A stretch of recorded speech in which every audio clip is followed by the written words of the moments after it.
blown away by this outpouring of love. I'd like to acknowledge Carrie for bringing your love and devotion to raising so much money for making strides against breast cancer. And Kit and Robin and Maureen and Kelsey. Really, the entire committee, thank you from the bottom of my heart, really. Everyone, please take a breath with me. It was June 2020, in the middle of COVID, and I had not yet scheduled my routine 6-month checkup that I've had for the past 12 years. It was my daughter who reminded me. Like I did for the past 12 years, I drove into New York City, I stopped at Gregory's for a coffee, sat in the waiting room while on a conference call with some of my favorite Pink 8 people, and then I was called into the dressing room. I put on a neatly wrapped pink gown and waited until I was called in to see my radiologist, Dr. Susan Drossman. We talked about our families while she was examining me diligently with the ultrasound wand as it went over my left breast and up into my armpit. Suddenly, she was quiet. I looked over and saw her face and heard the tapping of the computer. She was taking measurements of the ultrasound photos on her screen. It was the only time in 12 years I called her by her first name and said, "Susan, what do you see? And don't lie to me." She responded with, "I don't like what I see. We need to do a biopsy." I knew at that moment, regardless that she said she will call me with the results the next day, it was back. I left her office shaking and sobbing uncontrollably. I could not get down the elevator fast enough to call my beloved dear friend and oncologist, Rich Zelkowitz. I was crying so much, he said only the way Rich could, and of course made me laugh. "Who is this?" Within seconds, he hung up on me. He wanted to double check I'd understood everything Susan told me correctly.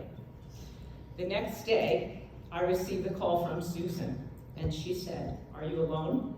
Are you driving? Is there a place you can pull over?" She uttered the 3 dreaded words I had heard 12 years before. For that entire weekend, my Dr. Rich lived at my house mapping out a treatment plan. His wife, Tammy, probably thought he had a girlfriend and couldn't understand where he was disappearing to on a weekend. A second diagnosis with 1 surgery, 4 chemos, 4 cold cap therapy treatments, and 31 radiation treatments, and I am still here.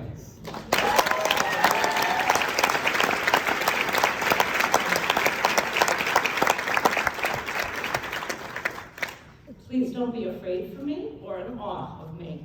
Understand I choose to live my life in the present, fully and joyfully. During my treatment, I still had sushi date night with my husband and a sake with vodka, maybe 2 or 3, accompanying that.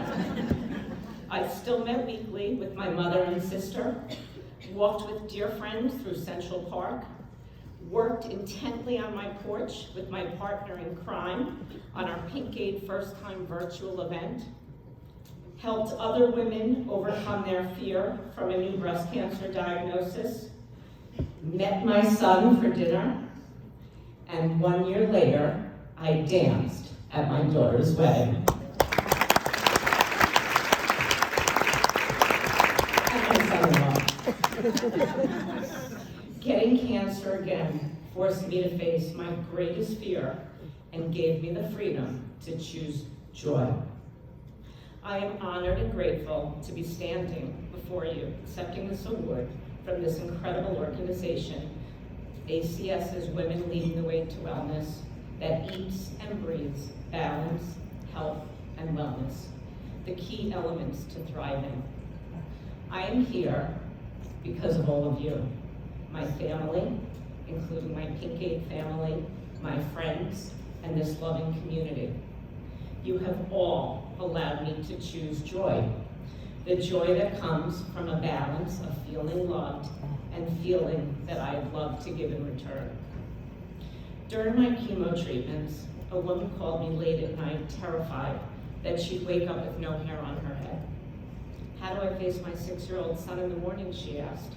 What should I do with my hair? How do I get the knots out? But she was too upset to listen. So I drove to her house, and together we came up with a plan.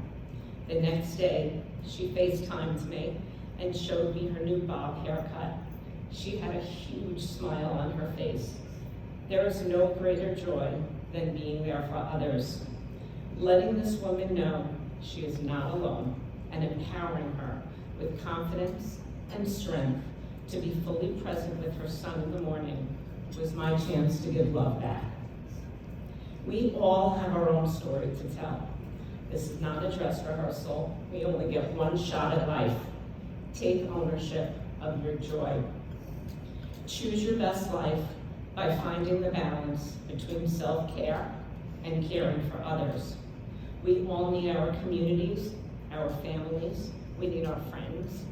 We need the power and strength from those who say, I am here for you, and allow us to choose joy and not fear.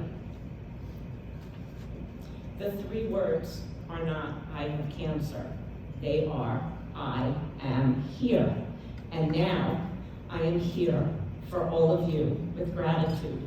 Everyone, please take a breath with me. Please all take care of you.